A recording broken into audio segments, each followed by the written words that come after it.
Dal 22 al 24 agosto si è tenuta alle Tegnue di Chioggia l'operazione di pulizia all'interno del progetto Poseidone, un progetto Interreg Italia-Slovenia cofinanziato dall'Unione Europea e che vede anche la Regione Veneto come partner. I fondi a disposizione del progetto superano abbondantemente i 4 milioni di euro, non include soltanto questo intervento, ma una serie di interventi che arriveranno fino appunto alla Slovenia. In questi 3 giorni di pulizia sono stati recuperati circa 250 kg di vari materiali, il cui asporto non ha compromesso lo sviluppo della fauna e della flora sul posto.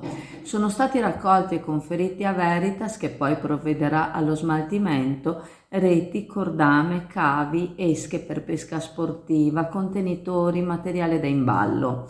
Gli operatori intervenuti sono stati tecnici subacquei di Idra, 2 equip formate da 2 somozzatori ciascuna, ognuno di loro ha lavorato circa 14 ore a una profondità massima di 23 metri.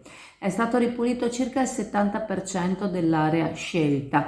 Soddisfatto quindi l'assessore della Regione Veneto Cristiano Corazzari e il sindaco di Chioggia Mauro Armelao, che ritiene ora necessario pensare a ulteriori progetti per la pulizia e la bonifica del sito. L'assessore all'ambiente del comune di Chioggia, Serena De Perini, riconosce l'importanza di questo intervento, nonostante ci sia ancora un lavoro di enorme portata da mettere in pratica. Si tratta di interventi che devono essere svolti da personale specializzato e che risultano quindi essere molto costosi. Molto del materiale recuperato è di difficile datazione, ma una buona parte proviene dal mondo della pesca. Molte probabilmente sono le reti che sono state abbandonate dopo essere state trattenute dalle Tegnue, molte probabilmente gettate per incuria o leggerezza, qua come altrove. Ricordiamo che i pescatori di Chioggia da qualche anno raccolgono a terra le reti che hanno terminato la loro funzione, nonostante il conferimento abbia anche causato problemi a suo tempo. Il sistema adottato, che non costa nulla alla comunità, permette che i pescatori non paghino lo smaltimento di questo rifiuto ritenuto speciale. La maggior parte dei pescatori comunque si impegna per tutelare il mare e i fondali, è a loro vantaggio.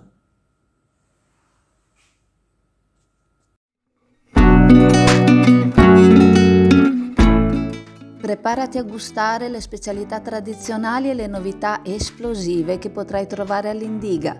Gelato artigianale anche per l'asporto, per gustarlo in compagnia dove vuoi tu. All'Indiga il gelato da passeggio più gustoso, in cono, coppetta o con lo stecco.